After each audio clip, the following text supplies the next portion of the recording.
بہرحال ایک شخص تھا عمر ابن عبد ود، یہ عرب کا ایک مشہور جو سمجھ لیں کہ آپ جنگجو انسان تھا.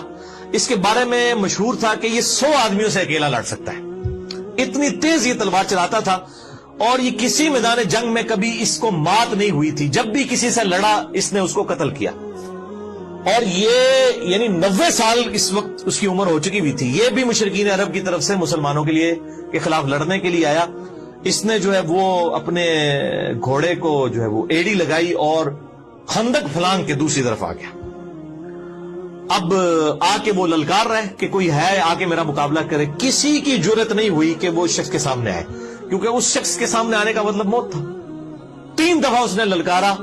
نبی صلی اللہ علیہ وسلم کے صحابہ میں سے صرف سیدنا علی تھے جنہوں نے 3 دفعہ اٹھ کے اس کا مقابلہ کرنے کے لیے چیلنج کو قبول کیا، لیکن 3 دفعہ نبی صلی اللہ علیہ وسلم نے ان کو ہاتھ سے پکڑ کے بٹھا دیا کہ تم نے نہیں اٹھنا.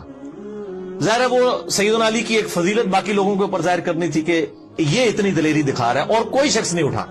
3 دفعہ سیدنا علی اٹھے، لیکن نبی صلی اللہ علیہ وسلم نے بازو سے پکڑ کے بٹھا دیا. اب سیدنا علی کوئی اپنی بہادری کی وجہ سے نہیں اٹھ رہے تھے، ان کی جو اندر جو ایک پیشن اور ایمان کا لیول تھا نا، وہ یہ تقاضا کرتا تھا کہ ایسی کی تیسی اس کی.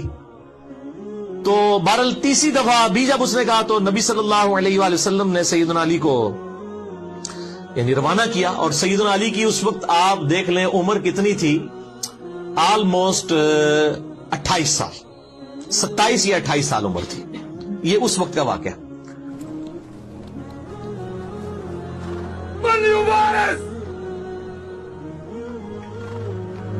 يا عمرو إنك قد كنت عاهدت الله ألا يدعوك رجل من قريش إلى إحدى خلتين إلا أخذتها منه. أجل. تو اب وہ جب سامنے آیا تو سیدنا علی کے جو والد تھے ابو طالب، ان کے ساتھ اس کی دوستی تھی عمر ابن عبد ود کی. اور اس نے کہا کہ یار تو کیوں میرے ہاتھوں مرنا چاہتا ہے، تو کسی اور کو بھیجو، میں تمہارے ساتھ لڑائی نہیں کروں گا.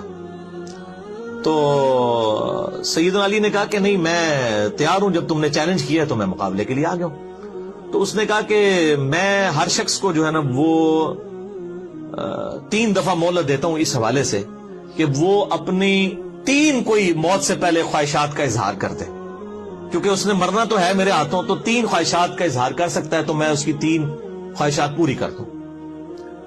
تو سیدنا علی نے کہا کہ میری پہلی خواہش یہ ہے کہ تو کلمہ پڑھ کے مسلمان ہو جا. فإني أدعوك إلى الله ورسوله وإلى الإسلام. لا حاجة لي بذلك.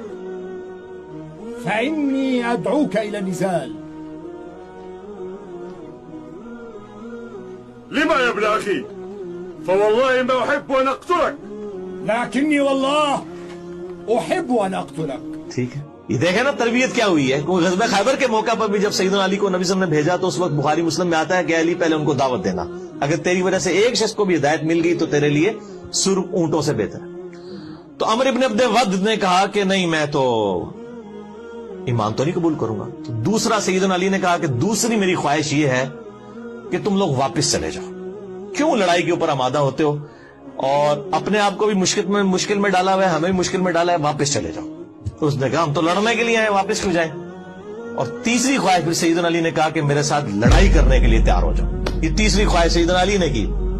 ٹھیک ہے، تو بہرحال ایک وار کے اندر ہی اس کا کام تمام کر دیا سیدنا علی رضی اللہ تعالیٰ عنہ نے، اور اس کو جہنم واصل کر دیا. عمر ابن عبد ود کو یہ بہت بڑا ایک واقعہ تھا، اور اس کی اتنی ڈینجرس پڑی مشرکین عرب کے اوپر کہ ان کے پاؤں پھر لڑکھڑا گئے. پھر کسی نے جرت نہیں کی دوبارہ خندق کو کراس کرنے کی، کیونکہ ظاہر ہے جب ان کا سب سے بڑا جرنیل جس کے اوپر ان کو مان تھا تو وہ ایک 27 سال کے لڑکے کے ہاتھوں مارا جاتا ہے، ظاہر ایک ینگ ایج کا بندہ. تو وہ پھر اللہ تعالیٰ کی طرف سے غیبی مدد بھی آ گئی، یعنی موسم کی سردی، پھر خیموں کی وجہ سے اکھڑنا، خیموں کا اکھڑنا، ہواؤں کے چلنے کی وجہ سے یہ سارے کے سارے معاملات ہوئے.